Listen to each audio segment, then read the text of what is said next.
بالله من الشيطان الرجيم. بسم الله الرحمن الرحيم. من عمل صالحا من ذكر أو أنثى وهو مؤمن. وقال تعالى في مقام آخر: من كان يريد حرث الآخرة نزد له في حرثه. صدق الله مولانا العظيم.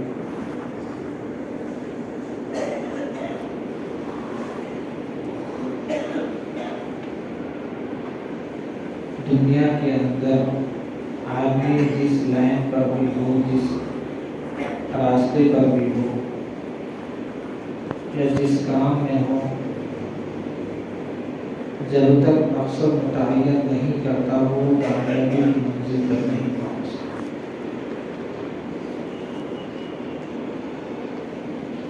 اللہ رب العزت دنیا کے اندر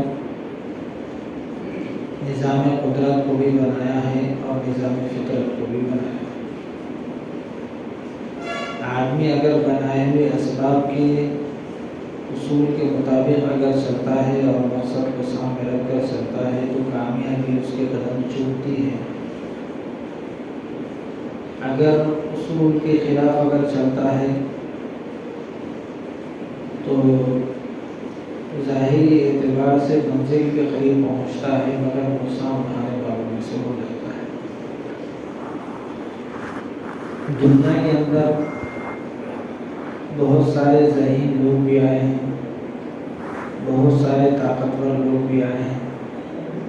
اللہ رب العزت نے دنیا کے نظام چلانے کی ان کے اندر صلاحیتیں بھی پیدا کی ہیں اور ساری چیزوں کا ان کو ایک حضوری طور پر نظر رکھنے اور سلیمہ مند نظام چلانے کا ان کو ایک انداز بھی بتایا ہے، لیکن اگر وہ بھی اگر اصول کے خلاف چلتے ہیں تو اللہ رب العزت ان کو ان چیزوں میں رکھ کر بھی ناکام کر کے بدلاتے ہیں۔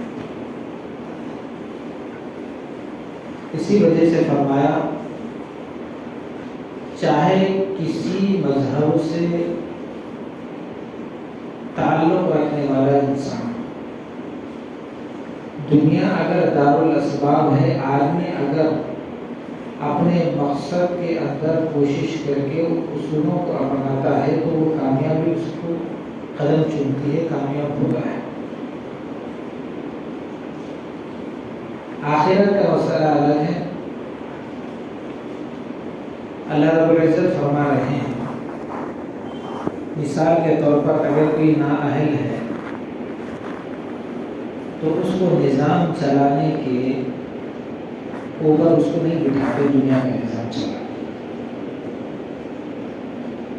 اور آخرت کا مسئلہ تو پکا ہے کہ ایمان والا اللہ رب العزت کے نزدیک قابل قدر ہے اور اللہ کے رسول صلی اللہ علیہ وسلم کے چہیتا ہے، یہ تو اپنی جگہ ہے، یہ الگ ہے۔ لیکن دنیا کے اندر اگر رہتے ہوئے اپنا مقصد یہ بھول جاتا ہے تو پھر وہ ناکام ہو کر رہتا ہے۔ میں بار بار مقصد اس لیے کہہ رہا ہوں کہ اب ہمارے اندر جو احساس کمتری پائی جا رہی ہے، خصوصیت کے ساتھ ہماری قوم کے اندر، مسلمانوں کے اندر، ایمان والوں کے اندر، کہ ہم ہر طرف پٹے جا رہے ہیں، ظلم ہو رہا ہے، ہر طریقے کے اعتبار سے ہم کمزور ہوتے جا رہے ہیں، کسی لائن میں بھی ہم سکسیس نہیں ہوتے، تو یہ چیزیں ہمارے اندر کیوں پائی جا رہی ہیں؟ ہم آہستہ آہستہ تنزلی کی طرف کیوں بڑھ رہے ہیں؟ حالانکہ سب سے پسندیدہ قوم ہم ہیں اللہ رب العزت کی نگاہ میں، سب سے پسندیدہ امت ہم ہیں اللہ رب العزت کی نگاہ میں، لیکن ہر طرف ہمیں پھٹکارا کیوں جا رہا ہے؟ اس سے پہلے ہم ایک تھوڑا سا آگے سے پیچھے سے نظر ڈالیں کہ ہمارے سے جو پہلی قومیں ہیں، حضرت ابراہیم علیہ السلام کے بعد کا لے لیجیے، موسیٰ علیہ السلام کے ماننے والی قوم، حضرت یعقوب کا لقب تھا بنی اسرائیل۔ تو تو ان کی جو قومیں ہیں اللہ رب العزت نے ان کے اندر ان کو باضابطہ اپنی مدد آسمان سے اتار کے ان کو بتایا کہ اگر آپ کو دیکھو بھائی آدمی کو تو کھانے پینے کی فکر ہے، اسی کے لیے تو دن رات محنت کرنا ہے، زندگیاں لٹانا ہے، مقصد ہے ایک آدمی، ہر آدمی یہ چاہتا ہے کہ کسی کے سامنے ہاتھ نہ پھیلوں، میں جتنی بھی ہوں محنت کروں، کوشش کروں، کام کروں، ایک مقصد ہے کہ بھئی یہ کام کرے گا تو یہ ہوگا کیونکہ میں منزل کو پاؤں۔ تو اللہ رب العزت فرما رہے ہیں ان کو اس سے بھی میں بے نیاز کر دیا تھا رزق سے۔ آدمی کا سب سے اہم کام تو رزق ہے نا بھائی جمع رہا کیوں؟ کھانے کے لیے، کما رہا کیوں؟ کھانے کے لیے، ساری چیزیں کو اکٹھا کر رہا اطمینان سے، ساری چیزیں۔ آپ دیکھیے حالات آدمی کے کتنے بھی سخت آ جائے، مشکل آ جائے، آدمی ظاہر چیزوں کو نہیں یہ کرتا، استعمال نہیں کرتا۔ مثال کے طور پر کپڑے پہننا ہے، اگر اس کے پاس ایک جوڑ ہے، حالات نازک ہیں، کمائی صحیح نہیں ہے، ہاتھ ٹائٹ ہے، اب خوشی کا کوئی موقع آتا ہے تو آدمی اکتفا کرنے کی کوشش کرتا ہے، قناعت کرنے کی کوشش کرتا ہے کہ بھائی اسی کو پہن لیا جائے، اسی پر اکتفا کر لیا جائے، دوسرا جوڑا خریدنے کی کیا ضرورت ہے؟ لیکن اگر کھانے کا مسئلہ آئے تو اکتفا نہیں کر سکتا، ایک ٹائم اگر کھا لیا تو پھر دوسرے ٹائم ہونا ضروری ہے۔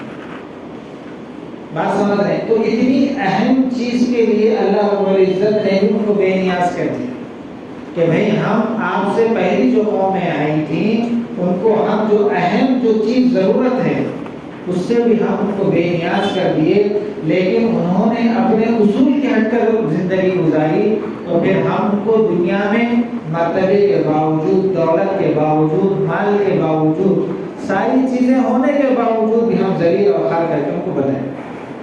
آخرت میں تو وہ ناکام ہیں۔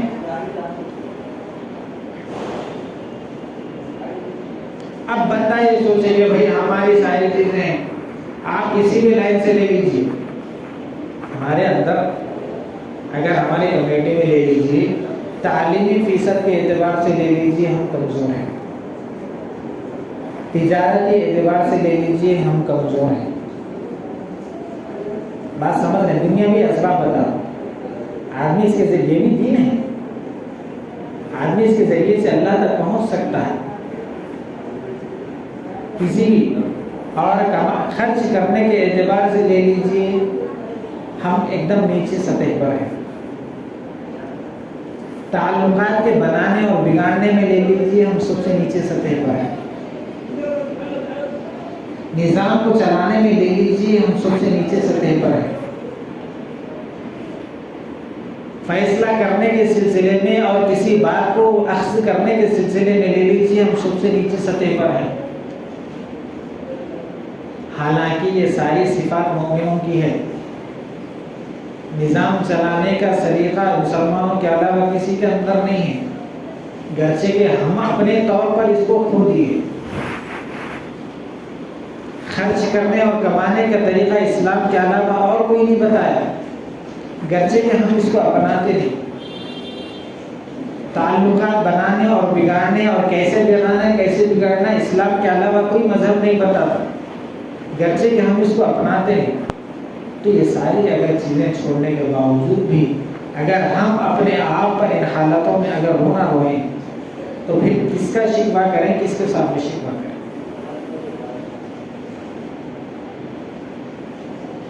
اب یہ سوچیں کہ بھئی اللہ کی مدد آ جائے، اللہ کی مدد آ جائے، کب آئے گی اللہ کی مدد؟ اللہ کی مدد تو اسی وقت آئے گی آدمی جب کوشش کرے، جب کچھ ہاتھ پیر مارے تو کوئی چیز ملتی۔ آدمی کے ایک ذہن میں ہے کہ بھئی اگر میں یہ کروں گا تو یہ چیز میرے کو ملے گی۔ تو اللہ رب العزت بھی فرما رہے ہیں کہ دنیا دار الاسباب ہے، اگر تم اپنے آپ کو کامیاب، یعنی آپ کے سامنے مقصد رکھ کر اگر آپ زندگی گزار رہے ہیں تو پھر آپ کامیابی کی منزل کو پہنچ سکتے ہیں۔ آپ کے سامنے کوئی مقصد نہیں، تو پھر آپ جو سوچ رہے ہیں آپ کی سوچ صرف ہوا میں اڑنے والی سوچ ہے. حالانکہ مسلمان دنیا میں رہ کر سب سے آرام، سکون اور خوش و خرم زندگی گزارا. اللہ رب العزت نے بندوں سے، مسلمانوں سے، ایمان والوں سے ایسے ایسے وعدے فرمائے. جنت کا وعدہ ہے، حوروں کا وعدہ ہے، باغات کا وعدہ ہے، نہروں کا وعدہ ہے، جہنم سے بچنے کا وعدہ ہے. وہاں تو ہے عیش، لیکن یہاں پر رہتے ہوئے کیسے عیش کی زندگی گزارنا ہے وہ بھی بتا.